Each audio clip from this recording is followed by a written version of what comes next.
Et le thème que je veux partager avec nous ce matin, c'est garder une bonne conscience. Parle à ton voisin, garde une bonne conscience. Alléluia. Gardez une bonne conscience.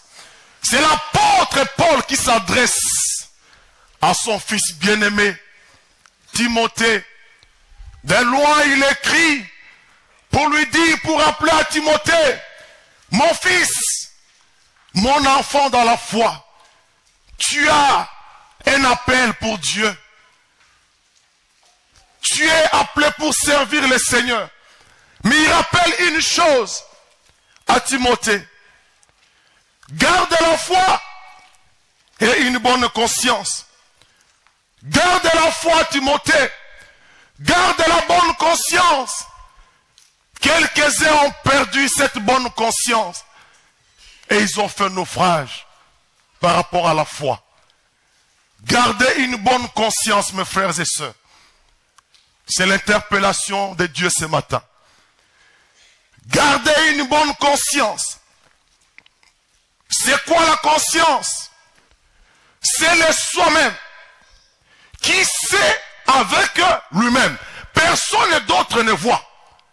C'est cette personnalité en toi qui sait avec toi. Simplement. Alléluia. C'est un agent en nous. Dans notre personnalité personnelle. Qui observe notre personnalité. Et rend témoignage à ce qu'il voit et sait dans notre cœur. Il connaît. Il sait. C'est un moi. Quand l'apôtre Paul parle de la conscience dans Romains 12, 15, il voit en elle un témoin intérieur commun à tous les êtres humains. Qu'ils aient la loi de Dieu ou non, ces témoins en nous évaluent pour excuser ou accuser. Pour approuver ou désapprouver. Mais c'est là. Tous, nous avons cette conscience. Même ceux qui ne lisent pas la parole. Ils ont en eux ces témoins qui vous évaluent, vous excusent ou vous accusent, approuvent ou désapprouve ce que tu fais. Il voit. On ne peut pas y échapper. Alléluia. La conscience est donc comme un voyant. Un voyant rouge. C'est comme un feu rouge qui nous demande de nous arrêter. Mais nous pouvons y passer. Alléluia. Il n'y a pas de gendarmes. Il n'y a pas de policiers. Non. Ces feux s'allument. Ces voyants s'allument. Mais combien de fois nous méprisons ces feux et ces voyants? Combien de fois nous méprisons la voix de la conscience? Parce qu'en effet, il n'y aura pas de contravention. Il n'y a pas de policier derrière. Il n'y a pas un homme qui voit. Personne. Mais nous la méprisons en nous. Nous la maltraitons parce que c'est en nous. C'est en nous. Un homme de Dieu compare la conscience à une fenêtre qui laisse pénétrer la lumière de la vérité de Dieu. Il dit ceci. Si face à cette lumière, nous persistons à désobéir, la fenêtre devient opaque. jusqu'à ce que la lumière ne puisse plus entrer. Les voyants vont s'éteindre. C'est comme un ordinateur de bord qui vous signale, vous dit, il faut faire le plein. Fais attention. Tu vas à 200 km. Mais avec le carburant que tu as, tu n'y arrives pas. Mais tu t'en fous, tu fonces. Et des fois, dans d'autres cas, l'ordinateur de bord ne va plus te signaler. Tellement que tu t'en fous. Jusqu'à ce que tu vas tomber en panne. Voilà ce qui arrive. Dans le passage que nous avons lu, l'apôtre Paul rappelle clairement et fortement à Timothée de garder une bonne conscience. Il dit à Timothée, ça, mon fils, personne ne voit. Personne, tu peux te trouver dans un contexte où personne ne voit Timothée. Mais tu es un serviteur de Dieu. Garde une bonne conscience. Alléluia. Garde une bonne conscience. Car en effet, mes frères, on peut perdre la bonne conscience. On peut la perdre. Et là, c'est dangereux. Notre conscience, en effet, peut se dégrader. Si elle est torturée, méprisée, elle peut se dégrader. Et quand une conscience est dégradée, cela peut amener à une conscience endurcie ou à une mauvaise conscience. Et là, c'est une mauvaise position pour tout homme. Et pire pour un enfant de Dieu, pour un serviteur de Dieu, pour un ouvrier. Quand on arrive à perdre la bonne conscience. Parlons un peu de la conscience endurcie et de la mauvaise conscience.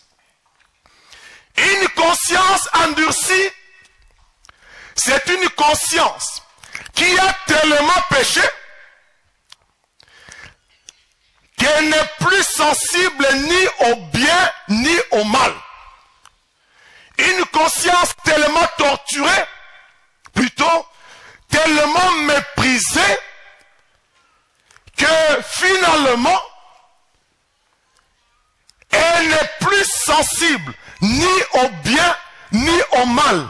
L'ordinateur de bord est en panne.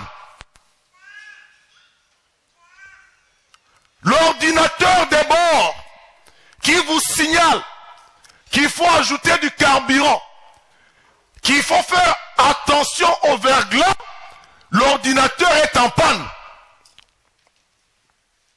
La conscience est endurcie. C'est une conscience tellement torturée, méprisée, qui n'est plus sensible, je disais, ni au bien ni au mal. Tu méprises tellement cette voix intérieure, tu la fais taire tellement qu'elle ne te parle plus. Dans 1 Timothée 4, 1 à 12, l'apôtre Paul parle de ce type de conscience quand il fait allusion au prédicateur dont la conscience est marquée au fer rouge. J'avais l'impression qu'il exagérait un peu. Les fers rouges, à l'époque, ce sont des malfaiteurs. On prenait le fer, on met la marque et on inscrit les délits qu'il a commis pour que tout le monde voie. Et l'apôtre dit, dans ce passage, cependant, l'Esprit dit, déclare clairement que dans les derniers temps, plusieurs se détourneront de la foi parce qu'ils s'attacheront à des esprits trompeurs et à des enseignements inspirés par les démons. Et ils seront séduits par l'hypocrisie des prédicateurs de mensonges dont la conscience est comme marquée au fer rouge. Insensible. Une conscience est brûlée par un fer chaud. On est criminel. Comme un criminel à qui l'on appliquait la marque de fer de délit. La conscience devient insensible. Et là, on appelle mal bien.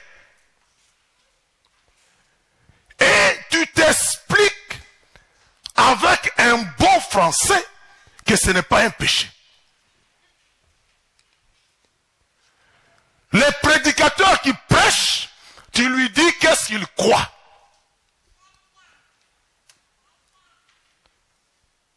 Parce que on est devenu insensible. Insensible. On a perdu l'essence morale. Pourquoi? Conscience endurcie. Laissez-moi vous dire, pour ces gens dont l'apôtre Paul parle, peut-être que leur conscience avait-elle été sensible avant. Autrefois, je crois que leur conscience était sensible. Mais il avait tellement torturé, méprisé, que la conscience est devenue insensible. Ils avaient péché tellement contre la lumière que celle-ci maintenant s'est éteinte, insensible, endurcie.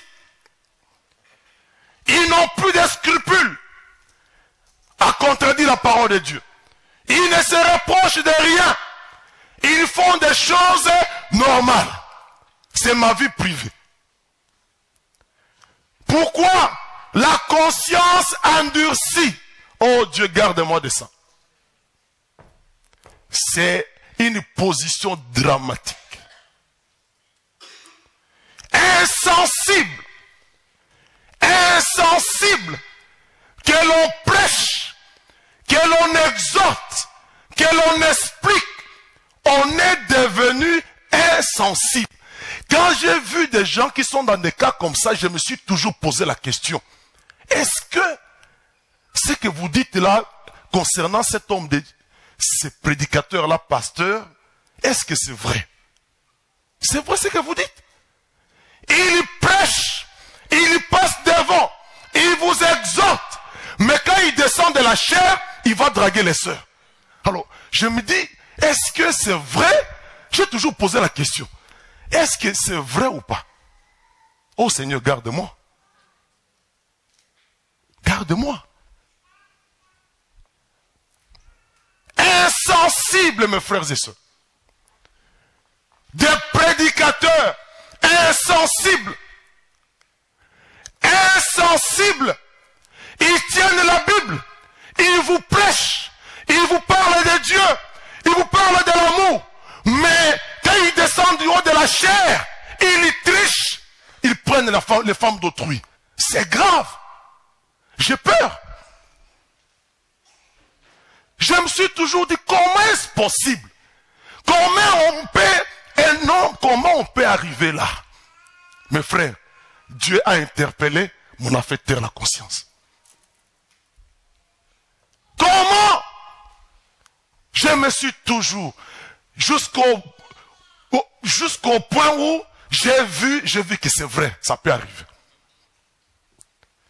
Quelqu'un qui vient ici, il prêche, il parle de Dieu, il prie avec nous, il lève les mains, mais on me dit, le soir, il était avec les femmes d'autrui.